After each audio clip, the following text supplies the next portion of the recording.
Hi hello வணக்கம். இன்றைக்கி நீங்கள் பார்த்துக்கிட்டு இருக்கிறது எங்கள் வீட்டு மாமரத்தில் வந்த ஒரு சின்ன தேன் கூடை தான். இந்த மாதிரி உங்கள் வீட்லேயும் தேன் கூடு வேணுமா? அப்போ நான் சொல்கிறத ஃபாலோ பண்ணுங்கள். உங்கள் வீட்டை சுற்றி நிறைய பூச்செடிகளை வைங்க. பூச்செடிகள் வச்சாலே போதும், இந்த மாதிரி அங்கங்கே இருக்கிற மரத்தில் சின்ன சின்னதாக தேன் கூடு வைக்க ஆரம்பிச்சிரும்.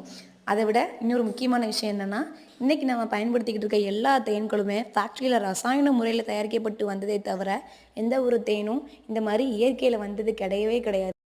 அதை மறக்காமல் ஞாபகம் வச்சுக்கோங்க. அண்ட் இன்னொரு விஷயம், தேன் எடுக்கிறோட மித்து என்ன அப்படின்னா, அமாவாசைக்கு முன்னாடியே தேனை எடுத்துடணும், புகை போட்டு எடுத்துடணும். அது கண்டிப்பாக வீட்டில் இருக்க பெரியவங்களுக்கு தெரியும். அதை கேட்டு சின்ன பசங்க யாரும் ட்ரை பண்ணாதீங்க, பெரியவங்க துணையோடு ட்ரை பண்ணுங்கள். அண்ட் இன்னொரு விஷயம் என்னென்னா, இந்த தேன் கூட நீங்கள் பார்த்துக்கிட்டு இருக்கீங்களே, இதுலேருந்து தேன் அமாவாசைக்கு முன்னாடி எடுக்காதனால அது எல்லாத்தையும் குடிச்சிருச்சு. ஸோ எங்களுக்கு தேன் கிடைக்கல. இந்த மாதிரி யாரும் மிஸ் பண்ணிடாதீங்க. அண்ட் சொன்ன டிப்பை ஃபாலோ பண்ணுங்கள் மறக்காமல். இது உங்களுக்கு பிடிச்சிருந்தா like and subscribe. Tata bye.